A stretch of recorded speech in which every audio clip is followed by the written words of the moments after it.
Grow food as much as you can, as often as you can, and as long as you can. Hi, I'm Annette and welcome to Kitchen Garden Farmhouse. I'm going to be going over with you 12 gardening mistakes to avoid at all costs. Mistake number 1, setting garden goals too high. When we're starting our gardens from scratch, we really need to start small so we will not become discouraged. Do not despise small beginnings. It's great to think big and to plan big because we need to be able to, season after season, begin to evaluate where we're at, what we're going to do, and where to go from here. Mistake number 2, not interplanting. Interplanting and intercropping is a really great practice because it is known that it can help with pest control. It can also help with disease issues. And we just have to learn which plants grow better close to each other and which plants do not. Even though intercropping is a really good garden practice, we still have to be mindful of some plants that they do not like to be overcrowded, some more than others. Because if we overcrowd some plants, they're just going to cause issues. Because they're not getting the proper airflow around that plant, it can cause fungal issues and other diseases. Mistake number 3, planting too many varieties. Planting too many varieties can cause a lot of stress and fuss later. And if you're like me, you love gardening, you love everything, you just want to plant it all. But unfortunately, we're not able to do that because life happens and we're busy with other things as well. So instead of planting maybe 4 or 5 varieties of tomatoes, maybe just stick with 2 varieties.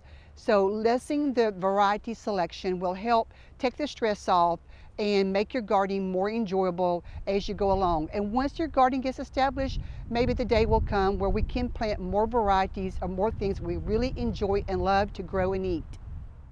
Mistake number 4, improper watering. How much do we water our plants, our vegetables, our fruits in our garden?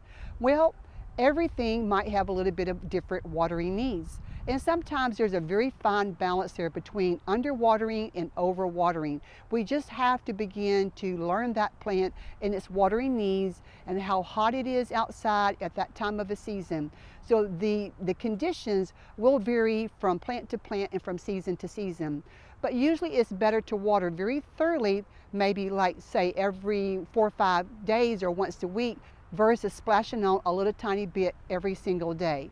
Because if we overwater, the roots are not going to get the proper oxygen. They're going to begin to rot. The leaves of the plant will begin to turn yellow, and eventually, if it's not corrected, it's going to die. And of course, if we underwater, the plant's going to die as well because it's just going to stress out. And once the plants begin to stress, sometimes it's really hard to bring them back. Making sure that our garden gets the proper moisture is so important.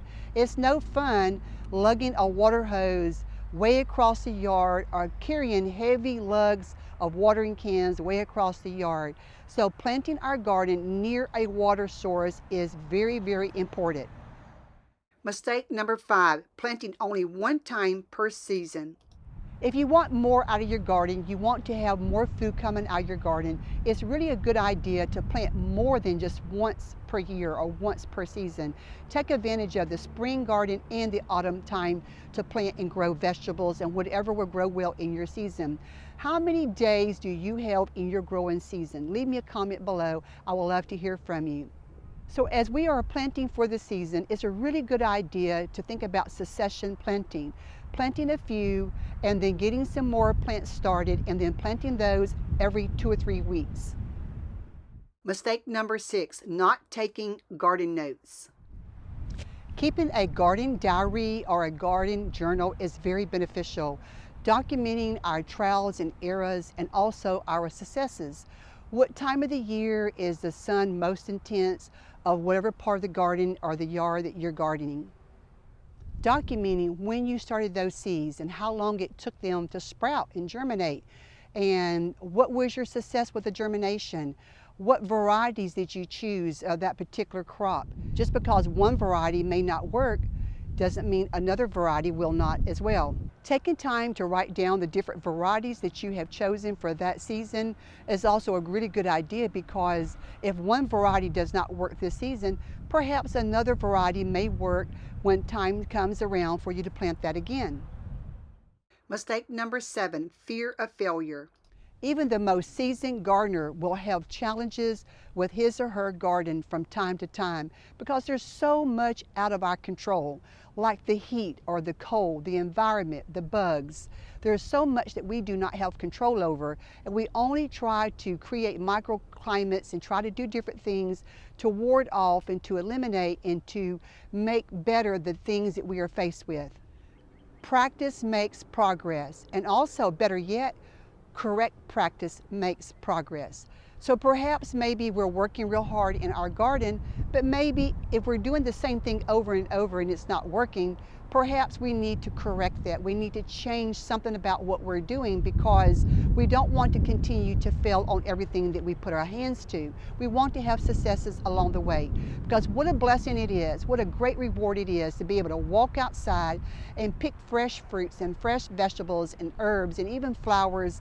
What a blessing that is, and such a reward, such a great feeling to be able to do that. So it's worth the effort, it's worth the work, and it's worth the commitment. Mistake number 8, planting under trees.